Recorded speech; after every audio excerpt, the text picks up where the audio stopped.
stavamo lavorando in una fabbrica dove si cucivano i vestiti. Stipendio attuale? Meglio non parlarne. Dove e con chi vivi? Vivo con mio compagno e con mio figlio Alessandro, che ha 4 mesi, a Milano. Sei coinvolta in procedimenti giudiziari? No. Chi sei e come sei arrivata alla candidatura? Sono una persona che si è occupata fino a poco tempo fa soltanto di teatro e di null'altro, però per una questione così che non ho scelto, il fatto di essere una romnice, una donna rom, ho conosciuto le condizioni di vita delle persone rom.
Za sada smo još uvek na početku. Drugi neki nivo je taj što se tiče kulture ove zemlje. Znači, ja mislim da je jako važno zapraviti predstave, učestvovati u televizijskim emisijama i na neki način upoznati Italijane sa romskom kulturom, sa romskim načinom života, sa njihovom stvarnošću. I sa druge strane je jako važno raditi i sa Romima, jer u tim uslovima se stvarno gubi taj identitet, kulturni identitet koji je jako važan za Rome, jer mi nemamo jednu zemlju, nemamo nacionalnost, mi smo svuda u Evropi, Evropi nas ima 12 miliona. Tako da jedino što nam ostaje da bi sačuvali naš identitet, to je ta neka kultura, jezik, da poznajemo odakle smo, kakvi smo mi sami, kao prva stvar. Postoji organizacija, jedna federacija raznih asocijacija i udruženja Roma, Federazione Rome Sinti Insieme. Ja sam predsjednik i na tome radim. Da li si upoznata sa borbom za prava Roma u Srbiji? Ja mislim da se tu čine značajni pomaci. Ne znam da li deliš moje mišljenje, ali... Da. U svakom slučaju mi smo u Srbiji jako napred. Jako smo već... U Italiji su stvarno ostali kao pre 30 godina kod nas. Koliko bi mogla ta udruženja Roma iz Srbije, imamo i u Kruševcu udruženja, kako bi ta neka saradnja mogla da nam pomogne u ostvarivanju tog cilja koje imamo? U svakom slučaju, prva stvar koju bi trebali na neki način mogli da organizujemo ili da to je da organizujemo susrete gde bi mogli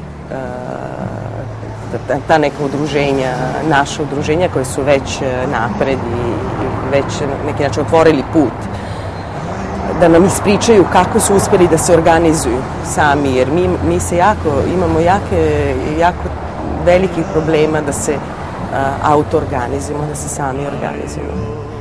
Normalno to zasluga udruženja je velika zasluga i ko vlada zemljom. Udruženja sama ne mogu nikad da ostvare ništa značajno ako ko vlada, znači vlada i država ne uloži u te organizzazioni. Io penso che è un punto molto debole in generale di questo paese. Penso che la scuola pubblica è ridotta in condizioni davvero pessime, penso che bisogna riqualificarla, intanto perché penso che bisogna investire pesantemente nella scuola pubblica in questo paese, perché intanto si creano dei posti di lavoro ed è molto importante in questo momento, cioè è sempre meglio avere 2 maestre che una maestra, è sempre meglio avere più mediatori culturali, è sempre meglio avere più educatori nelle scuole, e poi perché così si investe nel futuro di un paese di ignoranti e un paese morto. Za sada smo još uvijek na početku. Drugi neki nivo je taj što se tiče kulture ove zemlje. Znači, ja mislim da je jako važno zapraviti predstave, učestvovati u televizijskim emisijama i na neki način upoznati Italijane sa romskom kulturom, sa romskim načinom života, sa njihovom stvarnošću. I sa druge strane je jako važno raditi i sa Romima, jer u tim uslovima se stvarno gubi taj identitet, kulturni identitet koji je jako važan za Rome, jer mi nemamo jednu zemlju, nemamo nacionalnost, mi smo svuda u Evropi nas ima 12 miliona.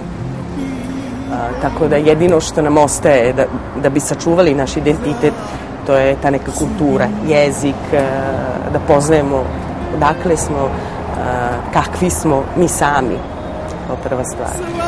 Postoji organizacija, jedna federacija raznih asocijacija i udruženja Roma, Federazione Rome Sinti Insieme.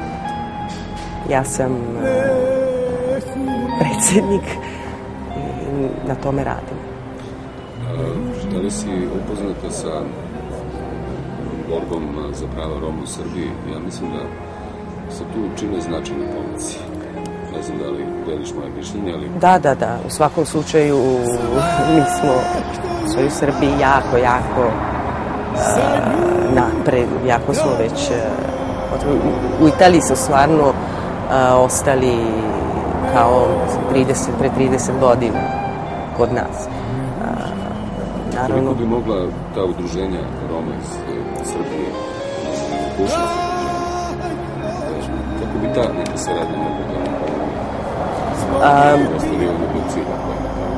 U svakom slučaju, prva stvar koju bi trebali na neki način mogli da organizujemo ili to je da organizujemo susrete gde bi mogli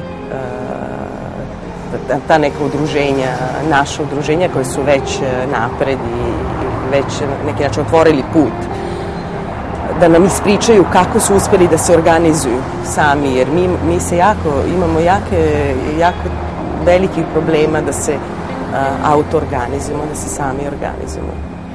Normalno to zasluga udruženja je velika, ali je velika zasluga i ko vlada zemljom. Udruženja sama ne mogu nikad da ostvare ništa značajno ako ko vlada, znači vlada i država ne uloži u te organizacije.